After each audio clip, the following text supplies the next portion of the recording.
Thiruvananthapuram Peroorkada SAP ക്യാമ്പിൽ police trainee Anand തൂങ്ങി മരിച്ച കേസിൽ പോലീസ് റിപ്പോർട്ട് കുടുംബം തള്ളിക്കളയുന്നു. ക്യാമ്പിലെ മുതിർന്ന ഉദ്യോഗസ്ഥരുടെ കൊടിയ പീഡനങ്ങളാണ് മകന്റെ മരണത്തിന് കാരണമായതെന്ന് അമ്മ ചന്ദ്രിക പറയുന്നു. ക്യാമ്പിൽ വീഴ്ചയുണ്ടായോ എന്നതിൽ ബറ്റാലിയന്റെ DIG അരുൾ ബി കൃഷ്ണ അന്വേഷിക്കുന്നുണ്ട്. എൻ്റെ കൊച്ചു ഇതിന് എന്തിനാണ് കാരണം, അവൻ കൈ എങ്ങനെ മുറിഞ്ഞ് അതൊന്നും നമ്മുടെ അടുത്ത് പറഞ്ഞില്ല. എന്തിനാണ് കാരണമെന്നൊന്നും പറഞ്ഞില്ല.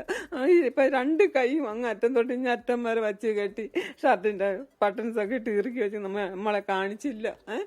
IG-യുടെ അടുത്ത് ഞങ്ങൾ ചെന്നപ്പോൾ IG-ആണ് പറഞ്ഞത്, നിങ്ങളെ മോൻ്റെ കയ്യിൽ 5 സ്റ്റിച്ചുണ്ട്, 2 കയ്യിലായിട്ട് 5 സ്റ്റിച്ചുണ്ട്. ഞാൻ പറഞ്ഞു 5 സ്റ്റിച്ചാ? അങ്ങനെയൊന്നും പറഞ്ഞില്ലല്ലോ, പൂരം മുറിഞ്ഞെന്നല്ലേ പറഞ്ഞത്. ഇല്ല 5 സ്റ്റിച്ച് ഉണ്ടാവോ, നിങ്ങളുടെ അടുത്തൊന്നും പറഞ്ഞില്ലേ? ഞാൻ പറഞ്ഞില്ല, ഒന്നും പറഞ്ഞില്ല, അവിടെ നിന്ന് ആരും പറഞ്ഞില്ല. എന്നിട്ട് ഞാൻ പറഞ്ഞില്ല, അവിടെ ആരും പറഞ്ഞില്ല. ഇപ്പൊ സാറാണ് പറയണത് 5 സ്റ്റിച്ച് ഉണ്ടെന്ന്. IG സാറാണ് പറയണത് 5 സ്റ്റിച്ച് ഉണ്ടെന്ന്. ഇതാണ് സംഭവം. അവന് മാനസികമായിട്ട് എന്തെങ്കിലും നിങ്ങളെ വീട് പറ്റുമല്ല വിഷമമാണ്. ഞാൻ പറയും ഒരു വിഷമവും ഇല്ല.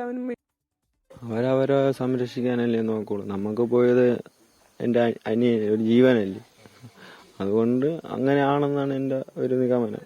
അവരെ സംരക്ഷിക്കുക, നമുക്ക് ഒരു ഇതുമില്ല എന്ന് വെച്ചാൽ അവര് പറയുന്ന വെച്ചാൽ അവൻ മാനസിക രോഗിയാണ് എന്നൊക്കെയാണ് അവര് പറയണത്. എൻ്റെ അനി അങ്ങനെ ഒരു PSC എഴുതുന്ന ഒരു വിദ്യാർത്ഥിനിയാണെങ്കിൽ അവൻ മാനസിക രോഗി ആയതുകൊണ്ടാണ് അവൻ ആ ജോലി കിട്ടണം. അവര് പല രീതിയിലാണ് പറയണത്. ഇതിന്റെ എന്താണെന്ന് ഇത് അറിയണം, നമുക്കറിയണം. ഇനി എന്തായാലും നമ്മളും ജുഡീഷ്യൽ അന്വേഷണത്തിന് മുന്നോട്ട് പോകണം, അല്ലെങ്കിൽ വേറെ ഏതെങ്കിലും രീതിയിൽ അന്വേഷിക്കണം. എന്താണ് എൻ്റെ അനിയന് സംഭവിച്ചതെന്ന് എനിക്ക് അറിയണം. തിരുവനന്തപുരത്ത് മനീഷ് മഹിവാൽ വിശദാംശങ്ങളുമായി ചേരുന്നു. Manish, good morning. പറയൂ മനീഷ്. വലിയ പ്രതീക്ഷകളുമായി പോലീസ് ട്രെയിനിങ് പൂർത്തിയാക്കി തന്റെ മകനൊരു പോലീസ് ഉദ്യോഗസ്ഥനായി മടങ്ങി വരുമെന്ന പ്രതീക്ഷയിൽ കാത്തിരുന്നൊരു കുടുംബത്തിനാണ് ഇങ്ങനെ ഒരു ദുരന്തം നേരിടേണ്ടി വന്നത്. ഇതുമായി ബന്ധപ്പെട്ട കുടുംബം അറിയിക്കും. നിലവിൽ പോലീസിന്റെ ഇതുമായി ബന്ധപ്പെട്ട ആദ്യ പ്രാഥമിക അന്വേഷണം നടത്തി റിപ്പോർട്ട് സമർപ്പിച്ചത് പേരൂർക്കട പോലീസാണ്. അസ്വാഭാവിക മരണത്തിന് കേസെടുത്ത് പിന്നീട് നടത്തിയ അന്വേഷണത്തിൽ ഈ മരിച്ച ആനന്ദിൻ്റേത് ആത്മഹത്യയാണ്. ഒപ്പം തന്നെ ആനന്ദിന് വിഷാദ രോഗമായിരുന്നു. ആ സമയത്ത് പലതവണ ഇതിനു മുൻപും ആത്മഹത്യക്ക് ശ്രമിച്ചിരുന്നു. ഈ ക്യാമ്പിലെ കടുത്ത പരിശീലനമാണ് ക്യാമ്പിലുണ്ടായിരുന്നത്. ആ കടുത്ത പരിശീലനം താങ്ങാനുള്ള ശേഷിയില്ലായിരുന്നു, അങ്ങനെ സമ്മർദ്ദമുണ്ടായിരുന്നു. തരത്തിലുള്ള റിപ്പോർട്ടാണ് നിലവിൽ പേരൂർക്കട പോലീസ് കൈമാറിയിട്ടുള്ളത്. പക്ഷേ ഈ റിപ്പോർട്ട് പാടെ തള്ളുകയാണ് കുടുംബം.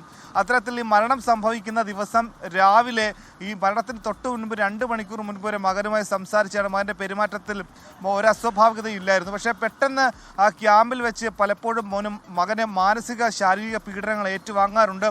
അങ്ങനെ പലതവണ കഴിഞ്ഞ ഓണത്തിന് വീട്ടിൽ വന്ന സമയത്തും ഈ രീതിയിൽ മാനസിക ശാരീരിക പീഡനങ്ങൾ ഏറ്റുവാങ്ങിയതിൻ്റെ കാര്യങ്ങളൊക്കെ തന്നെ പറഞ്ഞിരുന്നു.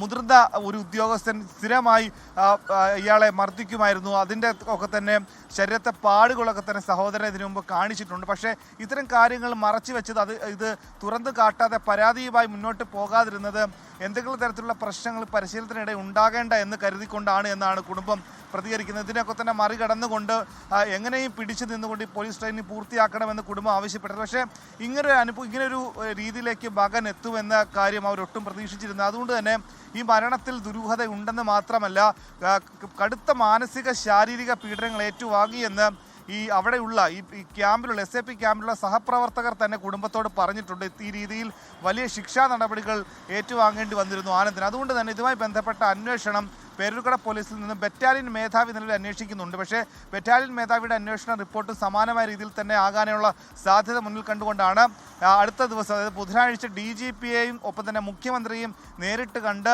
പരാതി നൽകാനാണ് കുടുംബത്തിന് തീരുമാനം. നിലവിൽ ബറ്റാലിയൻ മേധാവി, അതായത് DIGയുടെ അന്വേഷണ ചുമതലയിൽ ബറ്റാലിയൻ മേധാവിക്കാണ് ഇതിന്റെ അന്വേഷണ ചുമതല. ലോകത്തെവിടെയായാലും ഏത് സമയത്തും 24 വാർത്തകളും ഓഗ്മെന്റഡ് റിയാലിറ്റി പാക്കേജുകളും എക്സ്പ്ലെയിനറുകളും വിശദമായി കാണാൻ ഞങ്ങളുടെ YouTube ചാനൽ നിങ്ങൾക്ക് സബ്സ്ക്രൈബ് ചെയ്യാം.